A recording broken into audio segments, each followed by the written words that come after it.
Well, hello. Hi. Bună dimineața. Good morning, everyone. Kalimera. Egunon guztioi. Dobro jutro svima. Good morning. Labdien. Goedemorgen, ik ben Lieke. Hi, ladies and gentlemen. Dzień dobry. Cześć. Greetings, ladies and gentlemen. Labas rytas. Ladies and gentlemen. Good morning. We're very excited to be here. Isn't it a big chance for all students of European countries to come together and to talk about issues which concerns all of us? Nowadays, it's important that young people talk about all of these things, about politics, and it's also necessary for our future. We hope that everyone knows which responsibility we have, and we wish you all a nice and beautiful day. Thank you. We think Europe must be based not only on economy, but also on values. Values like respect, tolerance, solidarity must be on top. We, the youth, need to know our future is not in danger. We need certainties. Therefore, the decisions which are taken nowadays in this parliament should be justified on the basis of respect for the human rights, the necessity of a sustainable development and social equality.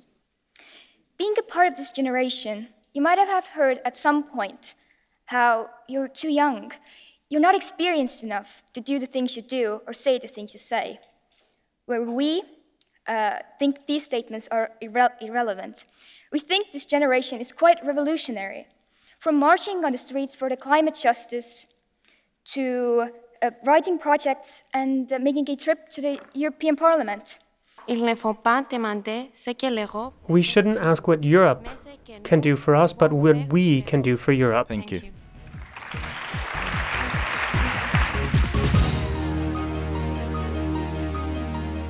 Eh bien, bonjour, c'est assez émouvant de vous voir Good morning.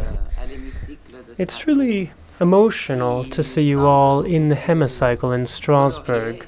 It looks more colorful, more lively, and more packed than usual.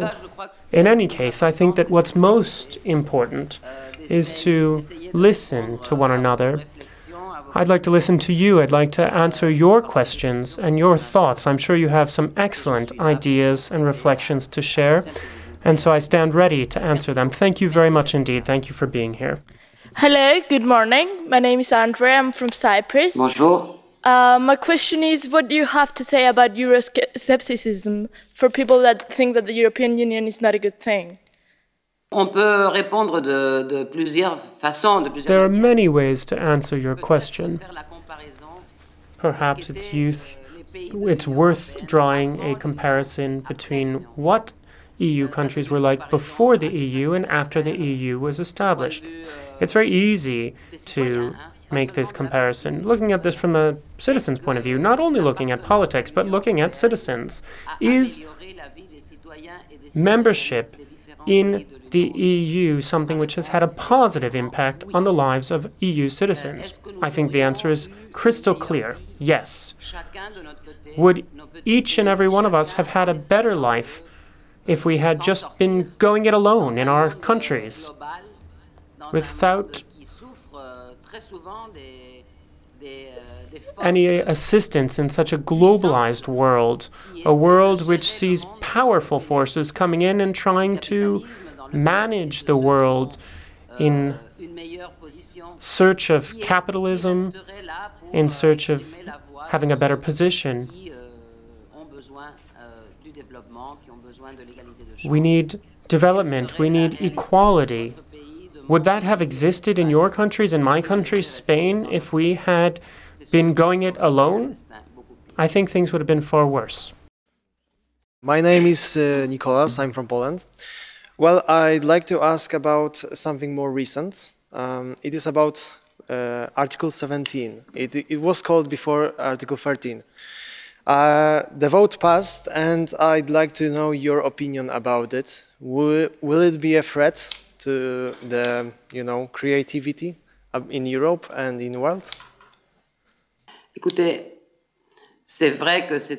It's true. This is a very controversial topic, and it really depends on where you're working.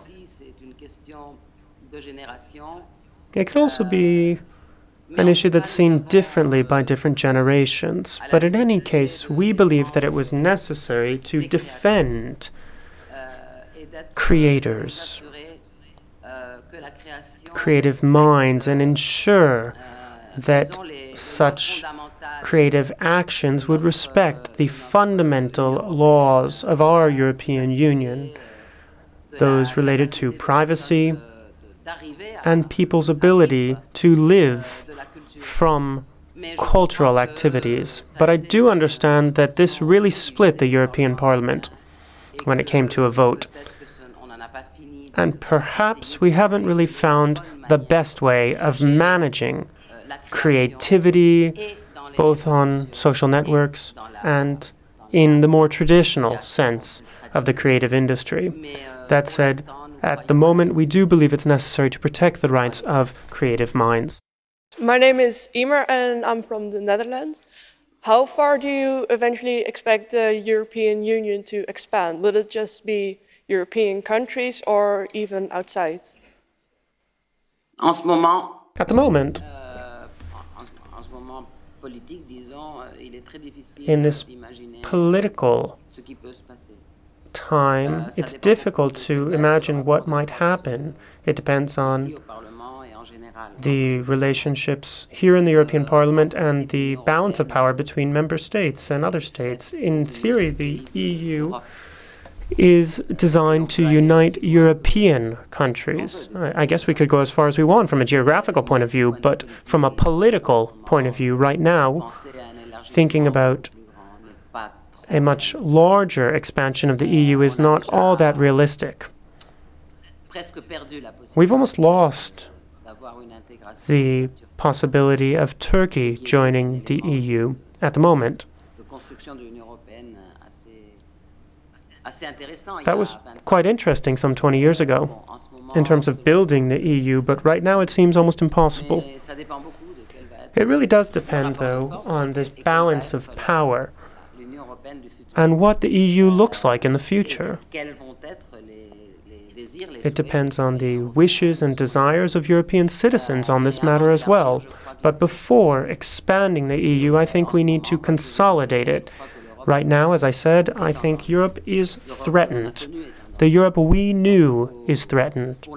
And so we must defend what we have, improve what we have, and then perhaps think about going further, about expanding.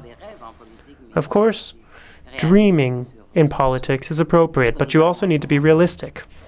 I'm Vita, I'm from Finland, and I was just wondering, you said that European Union is under the threat, and I was wondering, can you open this statement a little bit more?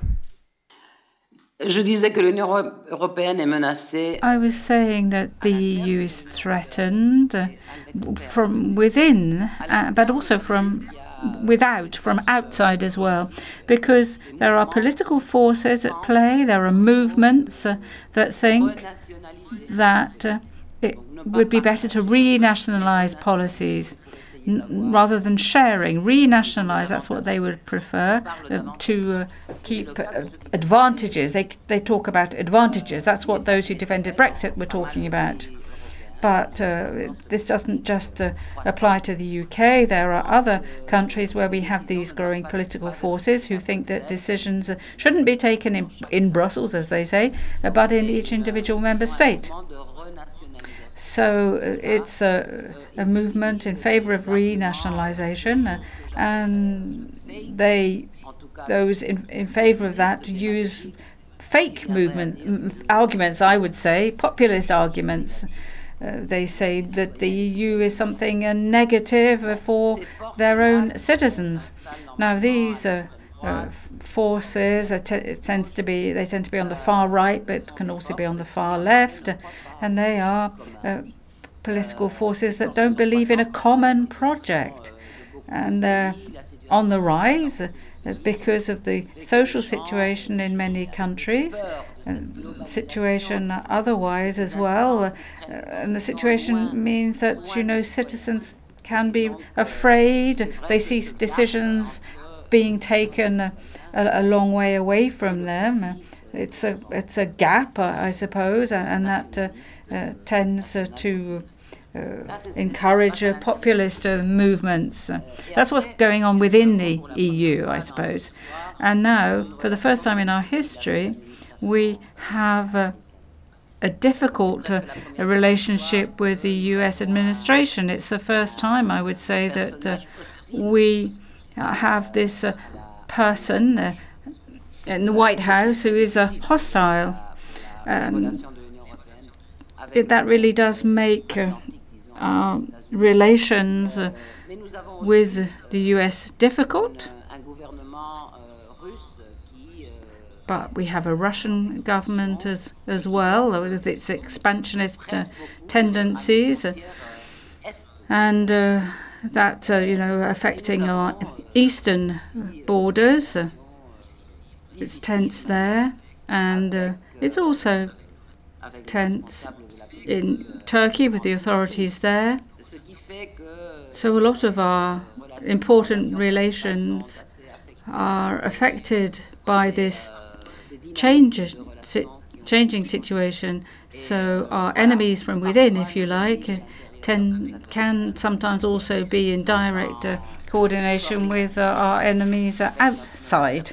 So this is a strategy, really, a strategy that they have aimed at diminishing and weakening the EU, so that other places are stronger and can play a more important role in the international stage.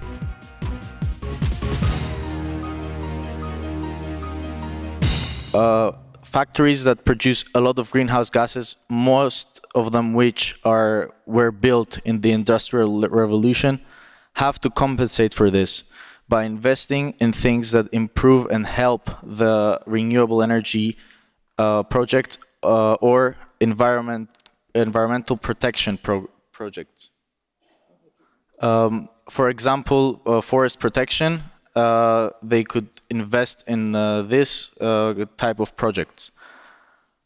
Also, we all have recycling in our countries, and not all of us do it. I think that by weight, taxing the garbage that each household produces would give an extra motive for the people not to produce garbage, because nowadays there is a way to recycle almost anything with composting, recyclable plastics, recyclable paper, glass. Everything has a way to be reused or recycled. So taxing the pure garbage will give a reason for the people to just spend the extra 5 or 10 minutes separating their garbage rather than throwing everything in one bag and putting it outside their house. So thank you for your attention. According to the constitutional law, freedom of expression is a right to everyone, and we believe that it should stay that way for each individual, as long as they don't harm anyone else's right to express themselves, or they do not harm them physically or otherwise. However, we believe that awareness should be increased regarding what can the freedom of expression result to. For example, if the person decides to express controversial opinions, we believe that awareness can be increased through increasing campaigns and improving social studies and civics education, where people are more informed about the topic, more informed about about what are their rights, and more informed about what are they expected to have within their right for freedom of expression and freedom of speech. Solution was regarding the data protection. So we believe, and as we know, personal space and personal data are a right to everyone, and they are very important.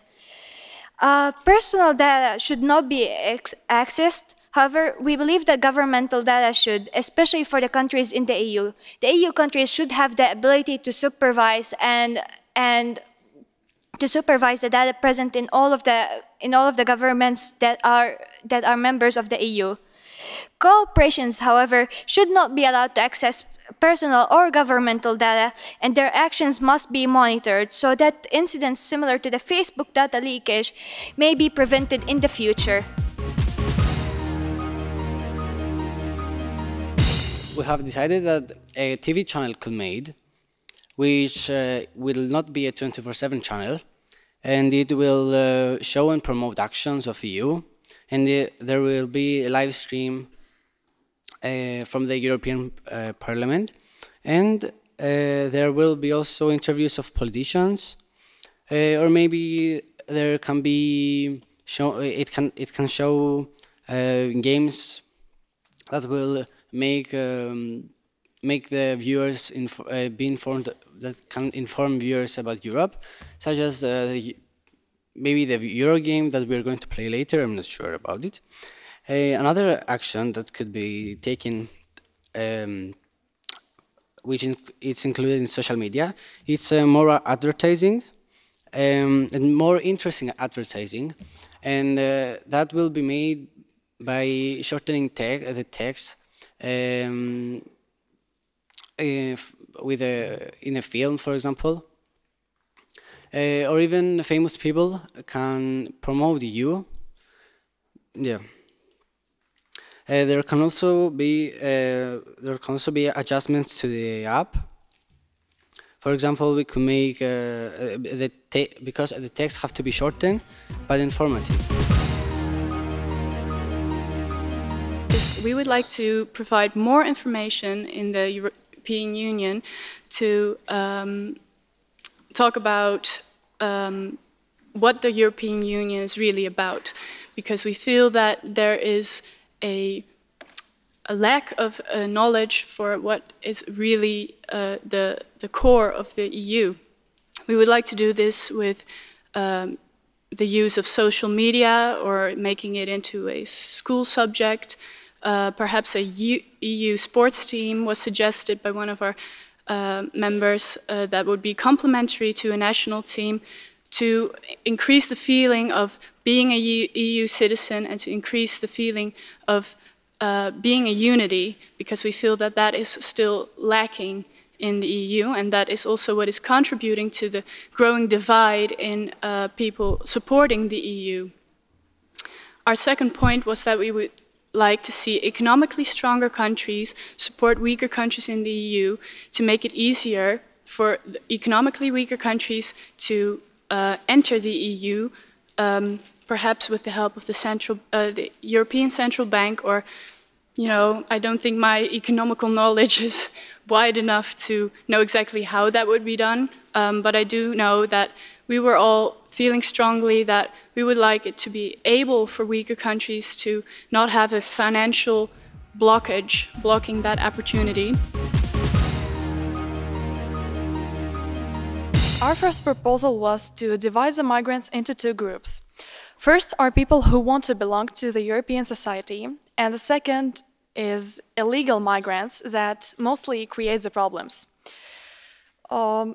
What we offer is to give opportunity to everybody to become part of the society by taking a special tests that would judge their knowledge about the country and evaluate whether or not the migrants are ready to be integrated. If they refuse to go through this procedure, they should be deported immediately. And of course, this proposal isn't about temporary migrants, but about those who are going to stay here for a long time. The next proposal was to organize supporting groups to help the new migrants integrate into the society. And these groups will consist of the volunteers that are migrants themselves and have lived in the country for at least 5 years. What they will do is that they will offer advice to new immigrants, educate them, provide help, and so on. Obviously, we're talking about legal migrants. The immigrants can get to the volunteers through social media or a special website.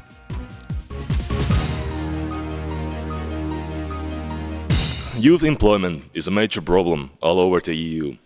Whether it be from the fact that there are no jobs available in your country, or the fact that the jobs available are not profitable or attractive for youngsters.